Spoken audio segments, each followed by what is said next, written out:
patawarin niyo ako, pero nainggit ako sa mabuting paraan. Sapagkat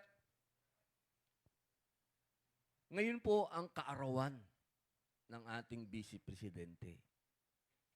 Isang bagay po yan na gusto ko rin makabati. Hindi naman pwedeng kayo lang ang bumati. Kaya hayaan niyo po akong makabati sa kanya. Ginang Pangalawang Pangulo, happy birthday po. Maligayang kaarawan. Eid Milad sa amin po. At ang dasal po namin, ang dua namin sa Allah, ay bigyan po kayo ng una, ng lakas ng loob. Magandang pangatawan, magandang kalusugan, at laging patnubayan po kayo ng Allah. Amin. Alam niyo po, dito po sa kalagayan ng ating bansa ngayon, mga kapatid, hindi nila naiintindihan kung bakit ang Bangsamoro ipinaglalaban hanggang ngayon ang kalayaan ng bansang ito. Maraming nagtataka. Sabi nila, bakit tong si Senator Robin Padilla, kung makapagsalita ng soberenya ng Pilipinas, parang hindi aatras. Paano naman akong aatras? Umatras ba ang Bangsamoro? Ang Bangsamoro, kailanman, hindi sumuko. Hindi sumuko sa Espanyol, hindi sumuko sa Amerikano, hindi sumuko sa Hapon, sa kapwa Pilipino pa! Allahu Akbar! Allahu Akbar! Allahu Akbar! Mga kapatid, dapat maintindihan ng mga kababayan natin na walang kahit na sino ang magdidikta sa Bangsamoro, lalong-lalo na sa mga Muslim. Dahil nakasaad sa ating Quran na kailangan ipagtanggol natin ang lupa natin. Kung ano ang atin, ipaglalaban natin. Paano natin isusuko ang soberenya natin sa dayuhan? Napakalaking kalokohan. Sinasabi nila, bakit yan si Robin Padilla? Ganito, pinagbintangan pa ako na ako daw ay obstruction of justice. Allahu Akbar. Mahirap bang intindihin na hindi katanggap-tanggap ang warrant of arrest ng dayuhan? Sino ang makakatanggap niyan kung Pilipino ka? Ibig sabihin, traidor ka. Ilan ang bayani natin na nagbigay ng buhay nila? Ilan ang Bangsamoro na nagbigay ng buhay nila para ipagtanggol ng bansang ito? Tapos, ibibigay lang natin ng ganun? No way, Jose. Mga mahal kong kababayan, mga mahal kong Bangsamoro, hindi ako traidor sa Pilipinas na sinasabi ng maraming kasama naming senador. Maraming mga kababayan nating matalino daw ang nagsasabi na traidor daw kami. Sino kaya sa amin ng traidor?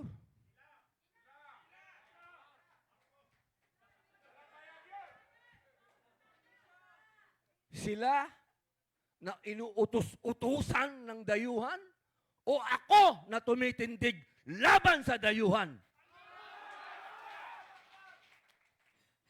Mga kapatid ko, yung sinasabi nilang pinalitan daw namin yung majority dati dahil sa impeachment. Parang, eto ba tukang mga ito nagbabasa ng rules ng Senado? Nagbabasa ba itong mga ito ng konstitusyon? Ang linaw-linaw sa konstitusyon at sa rules ng Senado, kailangan 16 16 ang boboto laban sa ating Vice President.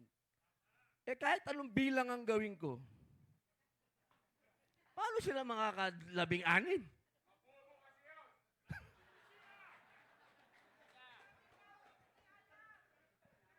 Ang totoo, kaya po nagbago ng leadership, hindi dahil sa impeachment. Dahil ang impeachment ho, kapag nakarating sa Senado yan, walang makakapigil, kailangan kaming mag-convene. Ibig sabihin, kailangan kaming magpulong, kailangan kaming maging judge. Kami po ay nagpalit ng leadership para sa Blue Ribbon. Para maumpisahan ang pagdinig sa Blue Ribbon upang malaman po natin talaga kung sino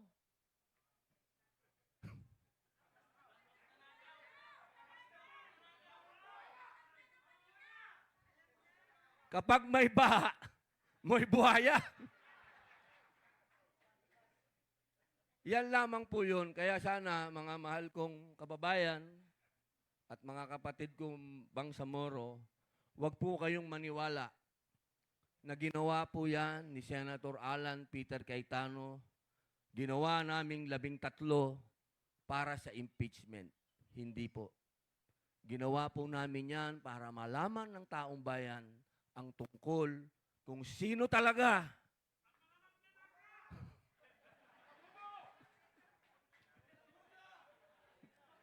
gustong-gusto kong magtuloy yung galit ko, pero pinapatawa niyo ako eh.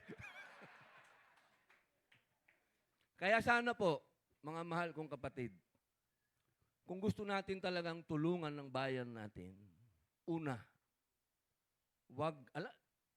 hindi ko naman kailangan ipaalala sa Bangsamoro yan dahil never kayong sumurrender. Never. Allahu Akbar, brother.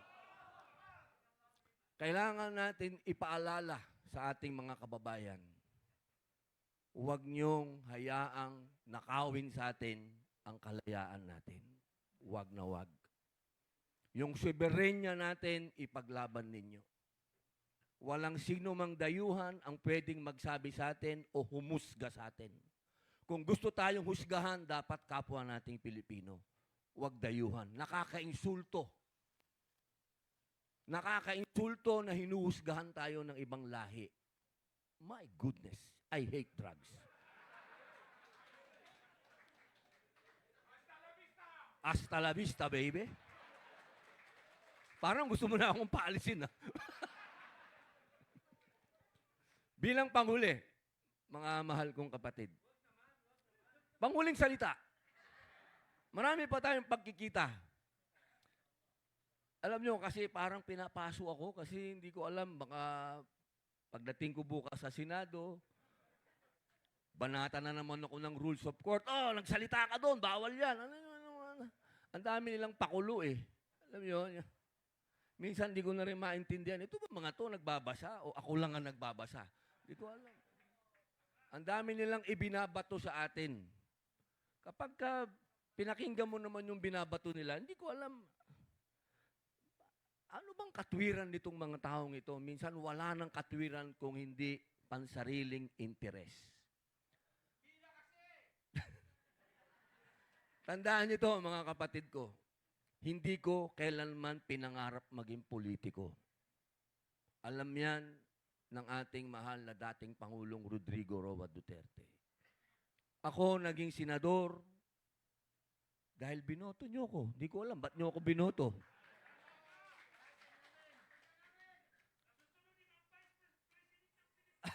Allahu Akbar.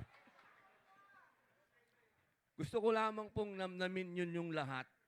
Wala po akong personal na interes. Wala ho akong record ng kahit anong personal na interes. Ang gusto kong maging senador, number 1, si Manong Chavit Singson. Yan ang gusto kong maging senador. Number 2, si Atty. Rowena Guanzon.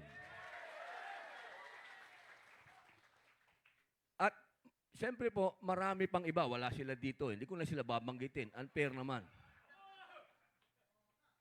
Kung meron po kayong dapat suportahan at tayong isulong talaga, ito pong mga taong ito na walang personal interest. Wala. Ano ba interest nila? Si Manong Chavit, mayaman nito. Walang gagawin ito kundi pagandahin na lang ang Pilipinas. Paayusin ng mga mahihirap. Nagbigay nga ng napakalaking lupa sa Ilocos para sa Muslim.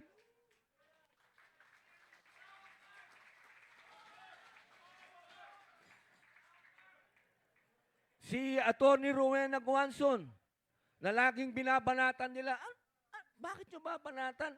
Si ma'am, alam nyo, tandaan po ninyo, kung sino ang unang-unang dilaw, ha? Ang unang-unang dilaw ay si Pangulong Duterte. Kaya, pag sinasabi na bago sa atin, si Atty. Rowena Guanzon, walang alam sa kasaysayan yung sinasabi nun. Dahil matagal lang dilaw. Si Atty. Rowena Guanzon, matagal lang dilaw si Digong. Ang tatay ko, dilaw. Ano to? Hindi na usapin ito kung anong kulay mo eh. Tandaan po ninyo.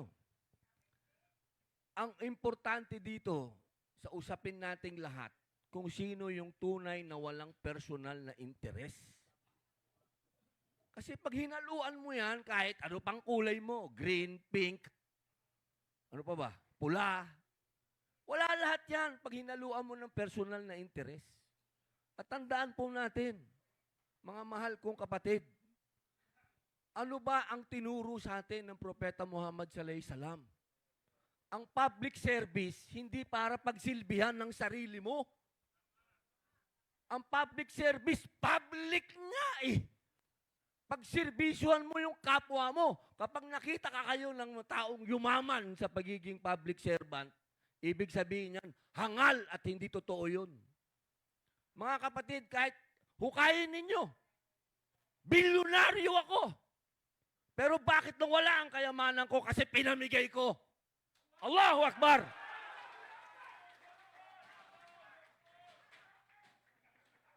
Brother, baka magbayad tayo dyan. Wala tayong ibabayad dyan. Baka sumobra na nga tayo sa oras dito. Yari tayo dito, may bayad. Hindi ko po sinasabi lahat ito para itaas ang bangko ko, mga kapatid. Sinasabi ko lahat ito dahil yan ang natutunan ko sa Islam. Allahu Akbar. Kayo ang nagdala sa akin ng Islam. Alhamdulillah, maraming salamat mga kapatid. Dinala nyo ako sa tamang landas. At hindi ko to makakalimutan na pasasalamat sa inyo. Sana wag tayong tumigil. Ang one bangsa na ang Pilipinas dalin natin sa tamang landas. Allahu Akbar. Assalamualaikum warahmatullahi wabarakatuh.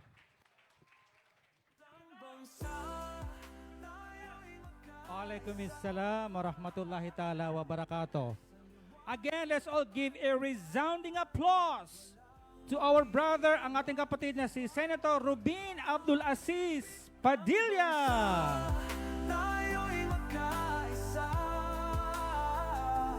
sa liwanag ng kapayapaan, walang maiiwan sa bawat hakbang, bitbit ang All right.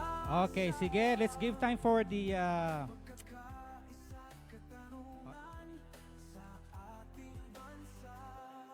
okay. All right. So, talaga naman, the message of our brother, yes, Rubin Padilla would serve as a fitting conclusion, okay, for our today's gathering. And then, on behalf of the organizer, we would like to extend once again our appreciation, yes, to all of our distinguished guests.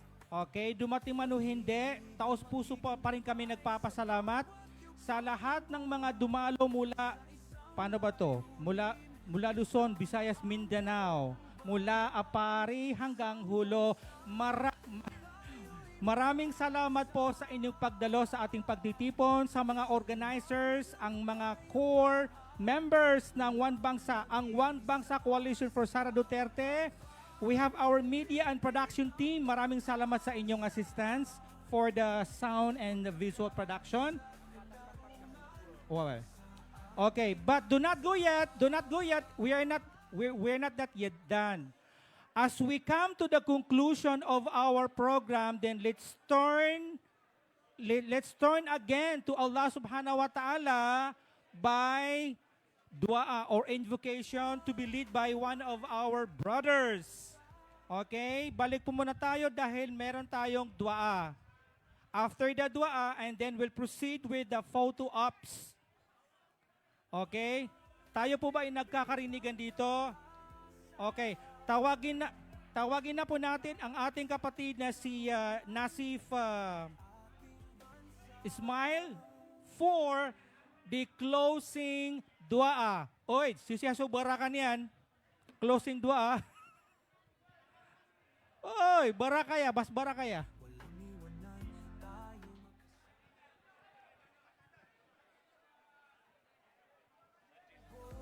lahi may tangal at karanggalan.